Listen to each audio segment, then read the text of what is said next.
Buy Black Podcast, episode 4A. 5 critical things you don't need to start your business, and 3 things you really do. I got to start this one off with a real important disclaimer. You're going to hear me in a few minutes talk about making plans to leave my nice job to be a full-time business owner. No, I have not quit my job. All right, mom, auntie, whoever's listening, I have not quit my job. I'm not leaving tomorrow. I have a plan. The folks I work with and that I work for know I got a plan, and they back me in this entire endeavor that I'm doing right now when it comes to Buy Black. This is my long-term goal, but I ain't walking out the door tomorrow. You got nothing to worry about. All right, let's get to this show.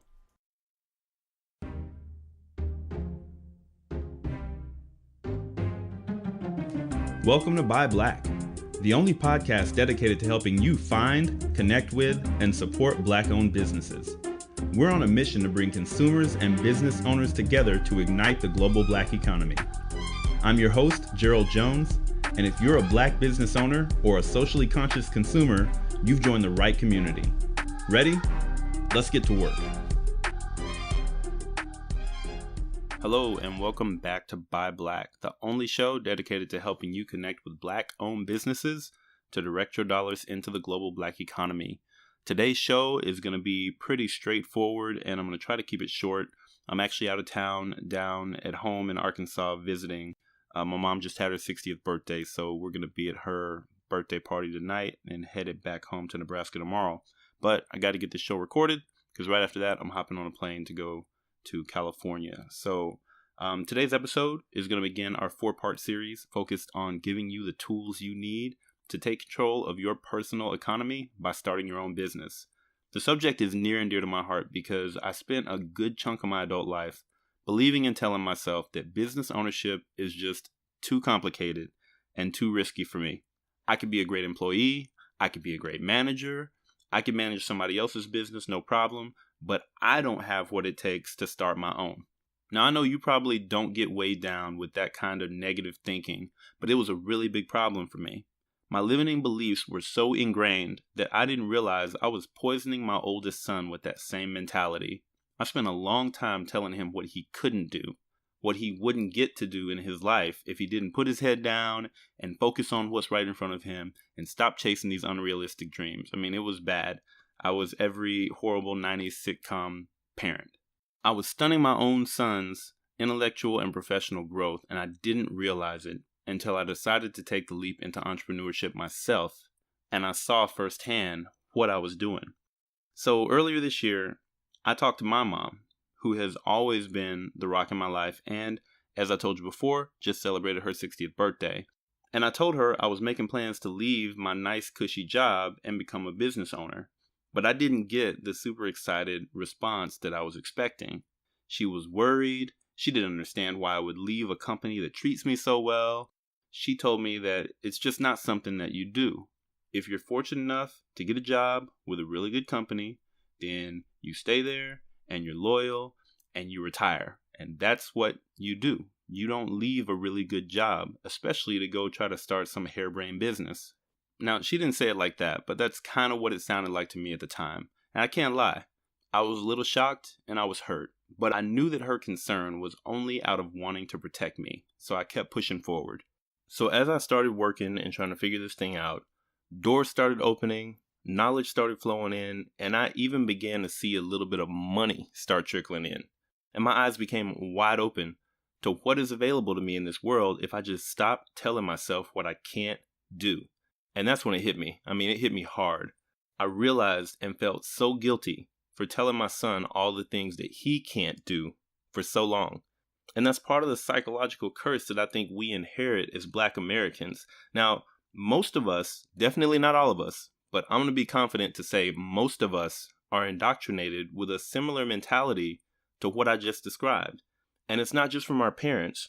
We have teachers, we have school counselors, we have peers, church members, the media. Everything in our environment tells us that as a Black person, your highest aspiration should be to find a job, a really, really good job, making somebody else wealthy.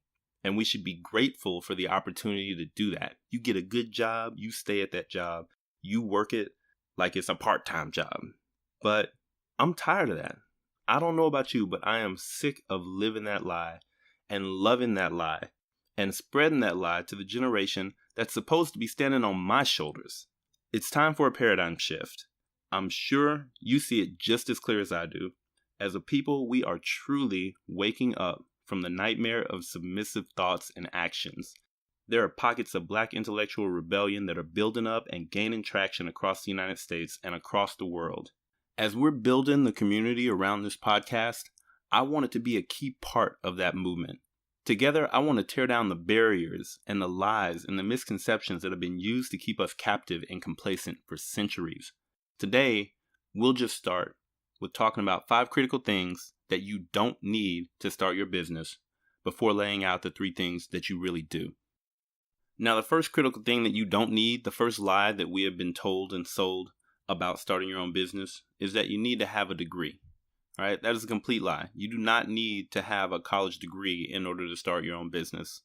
Now, it's true, if you want to start a business in a certain industry that requires a certain amount of skill, then yeah, you need to be educated in that industry. You need to have the education to apply those skills. But you can get that education through college. You can get that education through reading books on your own. You can get that education in a multitude of different ways. The thing that's most important is that you learn the information and then you apply that information and you become an expert in the application of that information. That's it. So if it takes getting a degree to do that, fine. Go to college, get that degree. But if you can get the information and the knowledge and the experience that you need to successfully run a business in any other way, then feel free to go and get that information and that knowledge and that know-how from any other means. You don't have to have a degree before you can start your own business and be successful. So the second critical thing that we've been told that you have to have before you can start a business is money. You got to have money to make money, right? It's a complete lie. You don't have to have money to make money. That's just a lie that people tell us when we don't have money to keep us from making money. In reality, money can be acquired from people who have it once you actually have a solid business idea that can help make those people money. So don't worry about not having money before you start fleshing out your business idea, because I guarantee you, when I talk a little bit later on about the 3 things that you must have to start your business, if you get these 3 things in place and you're able to put your idea with those 3 pieces in place in front of people who have money, I guarantee you they'll be willing to put their money up, invest in you, so that you can bring them a return and you pocket the majority of it. They take their piece for giving you the startup, but it's your business. So don't worry about, well, I don't have any money, I can't get started. Focus first on making sure that you have the right idea and a solid business model before you concern yourself about how and where you're going to get the money to get started. And a lot of business opportunities, it doesn't even take a whole lot of money to get started. I mean, you can save up the money in a matter of a month or 2 months to start your business, depending on just exactly what industry it is you're getting into and what your business model looks like. Now, the third thing we're going to talk about, we're starting to get into some of the realm of what a lot of people like to call wantrepreneurs, people who want to look like they're running a business, but they're doing all the things to make it look like they're running a business instead of actually running their business. And so the next critical thing that is on our list that you don't need to start your business is business cards. I know that's the first thing people want to run out and do. You go to start a business and I got to go out and I got to spend $200, $300 getting some really nice business cards printed up, and it needs to be on that thick stock and it needs to be glossy and it's got to be catchy and all this kind of stuff on there. Dude, you don't need a business card to start your business. If you're focused on the business card, all you really care about is having other people look at you as a business owner. But having a business card is not going to make you a successful business owner. So that's not the first thing you need to be going to. True, eventually, business cards, yes, absolutely. It helps with networking. But to start your business, to start making money, you don't need a business card. So recapping so far, the first lie, a degree. Second one, your own money. Third, business cards. The things right along with that, a website and a logo. All right, I fell right into this trap at the beginning of the year when I went to start my first business or project, as you will. The first thing I did was go out and spend $150 getting a logo. It's a great logo. The guy who made it for me, Love it. It's a wonderful logo. I didn't need it. I went and paid somebody else to build me a website. I didn't even use the website that he built me. I redesigned it myself. I don't even use that website now. Redesign. It's basically an online business card that nobody ever sees. Quick break in here. Hey, if you guys want to go check out that website, I've still got it up. It's called www.hapticconsulting.com, HAPTIC consulting.com, and I'll throw the link down in the episode description. All right, back to the show. I don't care about it. I didn't need it. But that was like $500 up front out of my pocket that I could have used for something else that actually mattered in my business. So don't worry about jumping out there and getting a really nice logo to put on your business card and building out a website to draw people in so they can get to know you. You don't need that. Again, unless you're building an online business, you don't need a website to get started. The next thing, you don't need an established business entity. And what I mean by that is you don't have to come up with the money to go and get yourself registered with the state as an LLC or as a corporation and doing all of that in order to start your business. That's another entrepreneur move. Running out, the first thing you want to do is go figure out, it's like, oh, I'm going to be a corporation or I'm going to be an S Corp. I'm going to do all this kind of stuff. Like, it's good to know that information and know what that means and kind of have an idea of which one is going to be best for you. But honestly, until you start your business and money starts coming in and you start to see the risks that are associated with running your business, when you start to see the liabilities that are right there in front of you, that'll let you know which type of business entity is going to be best for you.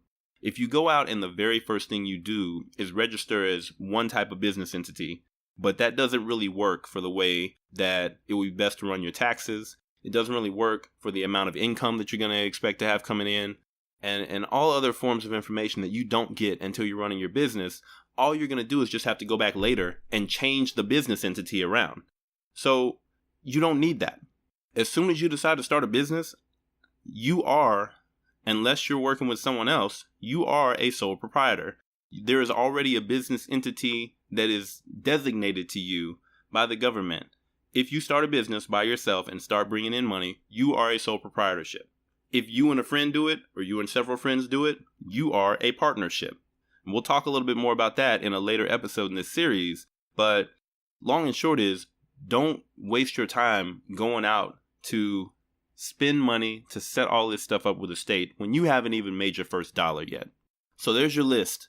There's your 5 critical things that you don't need to start your business. Again, it is a degree, your own money, business cards, a website or logo, and to be set up as a business entity like an LLC or a corporation. And I'm going to give you a bonus one. Another huge myth that paralyzes people from going out and being successful in creating their own business. The 6th thing that you don't need to start your business is an original idea. Everybody thinks that if I find out that there's somebody else in the market who's already doing the thing that I thought of, oh man, I can't start that business. Somebody else is already doing it. Well, guess what? If somebody else is already doing it and they're successful, what does that tell you about the market? It means people are willing to pay for it. So do you think that we only need one burger joint? Oh, somebody already did McDonald's. I guess I don't need a Burger King. I guess I don't need Five Guys. No, there's plenty of other people out there who are doing the exact same thing with a little bit of a change. A little bit of a difference in culture, a little bit of a difference in branding, putting the same product out there almost, but out in the market, people see them as 2 completely different things.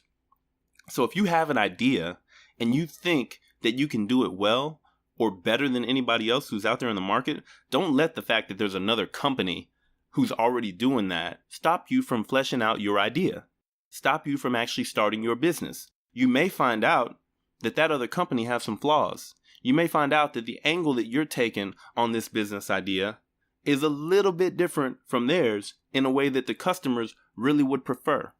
So don't think that your unoriginal idea means that you can't create a business out of it. In fact, it's usually not smart to try to go and create an original idea that nobody else has already done. There's a term that I heard on a different podcast that I was listening to. It's called the side hustle show. I really like this term. and it's called Rip, Pivot, and Jam.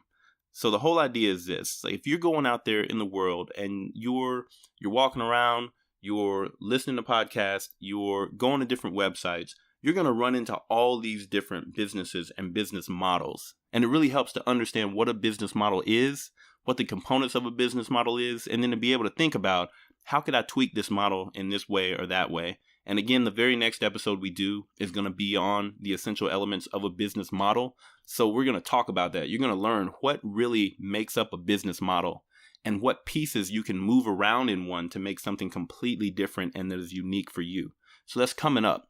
But if you understand how business models work and you're looking around your world and you see something and you say, man, that really works in that niche, I bet I could take that business model, I could put it in front of these customers over here in a niche that I'm familiar with, and I bet it would work just as well. And so that whole idea is called Rip, Pivot, and Jam. I'm going to take your business model and I'm going to rip it out of your niche. I'm going to pivot and I'm going to put it in front of the people who are in my niche, and then I'm going to jam it down their throat. Now, it's not a very nice sounding model, but that's one of the most simple ways to find and create a successful business. Great example here. I've got a podcast that I've just started called Buy Black Podcast, totally dedicated to giving a voice to Black-owned businesses so that they can market to potential customers, and then putting those businesses onto a directory where those customers can go and find these businesses and more, right? Somebody could be listening to this podcast right now, and they could be saying, oh man, this model looks really good. You know what I could do? I could go and take this model, and because I'm Hispanic, I can just go ahead and take this model, turn it, point it towards Hispanic-owned businesses, use my bona fides as part of the Latin American community, and I can take this whole business model and I can make it successful talking to a completely different group of people. That would be an example of Rip, Pivot, and Jam. Don't feel like you have to have the first idea. Usually the person who comes up with the idea first is the one who fails. It's the people who look and say, oh, where did they fail? What can I improve on that so I can make it a success? Those are the people who make it. Those are the people who change the world. So don't spend your whole life looking for that original idea. Pay attention to everything in your surroundings and figure out who has a great idea that you can make even better. So there you have it. I told you I was going to give you 5. I gave you 6 things that you don't need in order to start your business. So let's close this thing out by talking about the 3 things that you must have to start your business. When it comes to creating a successful business, and it doesn't matter how large or small it is, there are 3 things that every business has in common. The very first thing that you must have is a legitimate or perceived problem for your market. A legitimate or perceived problem for your market. And why do I say a perceived problem? Well, let me ask you a question. Do you think having too many buttons on your phone is a problem? There was a point where having a lot of buttons on your phone was considered to be a really good thing, until Steve Jobs came along and convinced the world that too many buttons is a problem. That's what the iPhone came out and basically marketed itself on. This phone is simple. You don't have to press any buttons. You can do it all on the screen. Convinced the world they had a problem with too many buttons. Revolutionized the way that we communicate. So when I say you need a legit or a perceived problem, if you have the marketing capability, if you got the money behind you to convince the world that it's got a problem that it really doesn't have, good on you. More power to you. But for most of us starting small, we need to recognize a legitimate problem. Now, for me, with my business, I feel like the legitimate problem is that our Black-owned businesses don't survive. They don't survive because they don't have access to capital and they don't have access to the market. The people who want to support Black-owned businesses can't find them, and the Black-owned businesses have a hard time getting in front of the folks who actually want to support them. So there's the problem. So the next thing that you need, piece number 2, that you must have to start your business is a solution to that legitimate or perceived problem. You have to bring a high quality solution to that problem to the market. My solution? Podcast, along with Black-owned business directory. Now we know that business directories already exist out there, but we also know, let's be honest, most of us don't use them. Why not? It's not first in mind. Those business directories online aren't the first thing that come to my head when I say, man, I have a problem. I need a product or a service. We don't say, let me go to that Black-owned business directory. No, we either say, let me go to Walmart or let me go to Google.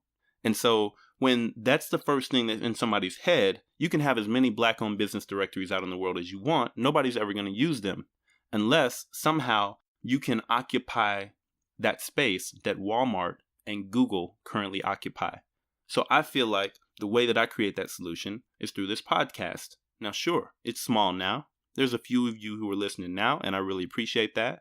But if you help me grow this audience and we get to a point of a critical mass where people are actually listening to this podcast every single week, they're hearing about buyblackpodcast.com, which is still in production right now, every single week, eventually we get to a point where this website can occupy the space that Walmart or Google does.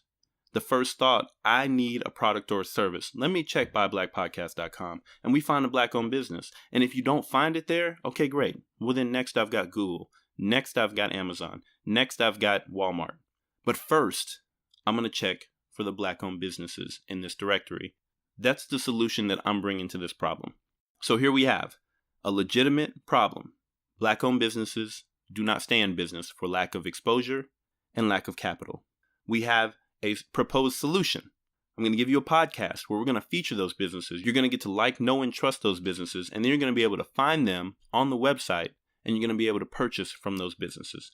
And then the last thing that you need, that you must have to start your own business, is a market. You need people who are both willing and able to pay for your solution to their problem. People who are both willing and able to pay for your solution to their problem. So it would be one thing to say, oh, absolutely, I'm willing to pay for this thing. Well, it's $20,000. Yeah, I guess I'm going to have to find a different solution. Because most people aren't willing to pay that, depending on what the business is. But if you've got people who are willing to pay, and you can reasonably put it at a price point where they're able to pay, and you find out, hey, I have a market out here of people who are throwing dollars at me for this solution. Guess what? You've got a business. No degree, no money, no business cards, no website or logo, no business entity set up, no original idea. But you've seen a problem, you've developed a solution, and you found out that people are willing and able to pay you for it because they start throwing money at you. Until you have a group of people, a market, who is putting money in your hands for your solution to their problem, you don't have a business. So it makes no sense to focus on any of those other 6 things until you have already captured your first customer. And that means somebody has put money in your hands for your solution and have made it real. Let me give you some examples of how this very, very simple concept can be applied to quick, easy, low-cost business models.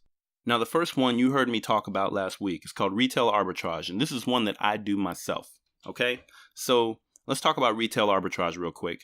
You're going out to places like Walmart, like Target, like Home Depot, and you're going to the clearance aisles or looking for clearance on the regular aisles. You've got a little app on your phone, and you're scanning the prices of the clearance stuff to see if it's selling for a much higher price online. If it's selling for a high enough price that you would be able to put it online and make a profit, you buy it from the store, you ship it off to Amazon, or you put it up on eBay, somebody else buys it, and then you make money. You pocket the difference between what you purchased it for on clearance and what it sold for retail online. Now, how is this a business model? How is this meeting the 3 critical things you must have? Well, let's start off with the problem. You have a problem in 2 pieces, okay? The first problem is that there's excess inventory in this store. How do I know it's excess inventory? Because they put it on clearance. Nobody in your particular local market is buying that product. And so it is taking up space in the store's inventory, both in the stores and possibly inside the warehouses. And so they want to move it so that they can make room for new inventory that will sell at retail price. So it's sitting on their clearance racks. And until somebody comes to buy it, it's just taking up space and it's costing them money. So you're solving a problem for the retail store. I need to get rid of this slow-moving inventory. Now, who else is at a problem? Well, somewhere else in the world, somewhere else in the country, there's another Walmart, there's another Target, or there's people who are living out in the middle of the country who aren't anywhere near any of those stores, and they need the product that is in overflow at this other place. And so now you're solving the problem for them is that they can't get their hands on the product that this other store has in overflow. And so you're coming in with a solution. The solution for the store is, I'm taking this excess inventory off of your hands. I'm clearing up the space for you to get new inventory to put on your aisles. The solution you're bringing to the person who's elsewhere in the world or in the country is saying, hey, I'm putting this out here on a platform that you have access to. So when you need this product, you can go to that platform and I will provide it for you and you can get it within a couple of days. That is problem and solution. And then the last piece, people who are willing and able to pay for your solution. Well, when you put it up on the platform, Amazon or eBay, guess what people are doing? They're going out there and they're saying, I want this product, I'm willing, and buy button, I'm paying for this product. You've got a business. All three components are there. Another example, this one and the next one I'm going to talk about, I got from listening to the Black Entrepreneur Blueprint, which I know I mentioned in an earlier episode. If you haven't checked it out yet, it's hosted by Jay Jones. Again, it's Black Entrepreneur Blueprint. You can find it on iTunes. You can find it on Stitcher, or you can go to the website, blackentrepreneurblueprint.com. But definitely, if you are interested in becoming an entrepreneur, you definitely want to listen to Jay's show. It's what turned me on to actually getting up off the couch and getting started creating my own business. So in his show, Jay has talked about advertising, talked about creating a business around advertising on pizza box toppers. You know, those little single sheets of paper, the glossy paper that's got all the coupons on it on the pizza box top. So he's talked about setting up a business to advertise on top of those things. So let's talk about it in terms of these three components, right? So here's the problem.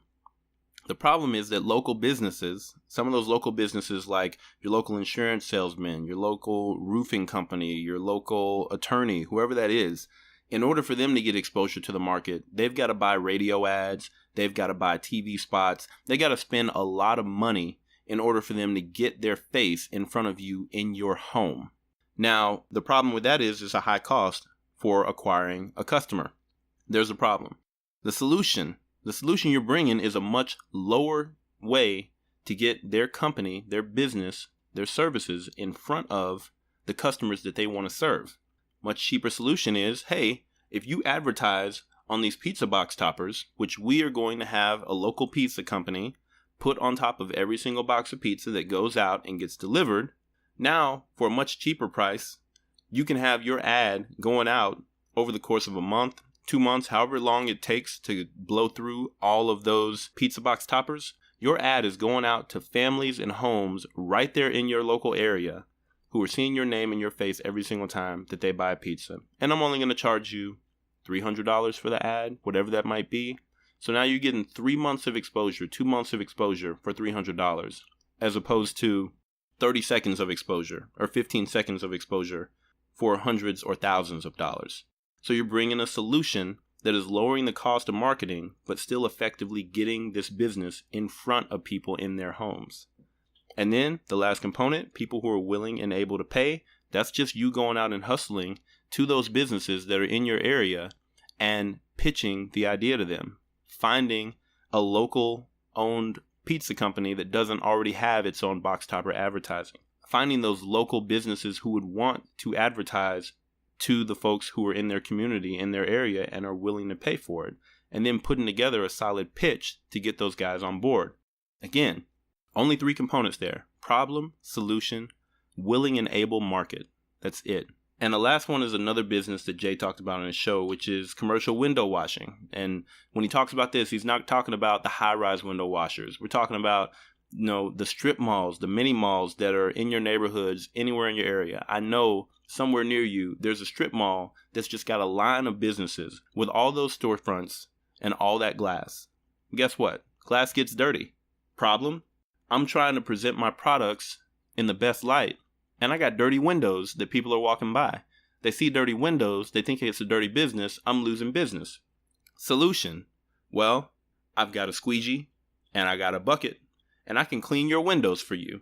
So that when people walk by, they see clean windows. They see a clean business. They are more likely to walk in and get your products and services. Willing and able to pay? Hey, I'll charge you X amount of dollars to clean your windows however often. Deal. Here's $1. You can start right now. Boom. You got a business. Again, you don't need a degree. The only money you need to start that is literally the money to get the bucket and the squeegees. You don't need business cards. You don't need a website, a logo, business entity. You don't need any of that. And window washing is definitely not an original idea, but it does have the problem, the solution, and the market that is willing and able to pay.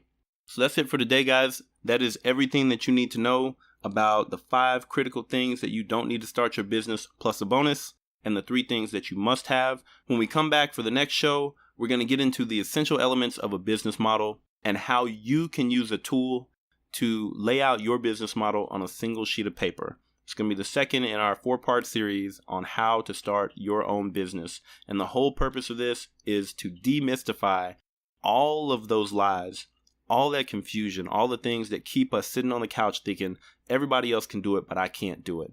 When we get done with this 4-part series, you're going to know all the basics that you need to know to tell you, you know what, the only reason that I haven't started a business yet is because I haven't tried. That's it. You're going to have those tools and that confidence to get up, get started. And I guarantee you, when you get started, first thing that's going to happen is that you're going to learn a lesson. The second thing that's going to happen is that you're going to experience failure. And the third thing that could happen is that you're going to quit. But the thing that should happen is that when you learn that first lesson by experiencing that first failure, you take that lesson and then you modify whatever it was that caused you to fail. And you get better, you get smarter, you continue moving forward until eventually you've learned how to be a success. You've learned how to create your own money out of thin air. And that is what running your own business is. It is taking the reins and deciding when and how you're going to get paid. Once you've learned how to do that, that's the first step to freedom. So thanks for joining me on this episode. I look forward to catching up with you later on this week. Y'all be safe, and I'll catch you in the next episode. Thank you for being part of the Buy Black podcast community. If you've enjoyed today's show, find us in iTunes or Stitcher to leave a 5-star rating and review. Join us next time for another empowering episode. What you just heard was the #1 requested topic for my 4-part series, which is why I decided to do that one first. I wanted to close this show out today with a few calls to action for you guys. I want you to do a few things for me. The first thing, I want you to go to Facebook and I want you to join the Buy Black Podcast Community Facebook group so we can continue conversations on this topic and the topics we have coming up in the next couple of weeks on starting your own business. The second thing that I want you to do, if you like the information that you got in this show and you want more, I want you to email me and let me know. Again, you can find me at gjones@buyblackpodcast.com. I would love to hear your ideas and build out the content that matters most to you as the listeners in this audience. Number 3, as always, your review on iTunes will help me tremendously. Just take a few seconds, share your honest opinion of the content. I really love 5 stars. What iTunes tends to do with these is the more reviews that your show has, the more it can tell that it is popular, the more likely it is to put you in something called the new and noteworthy section so that more people who are going into iTunes will be able to find the show. It's just going to get more eyes on it, help us build the community much quicker. I really appreciate you taking just a few minutes to make that happen.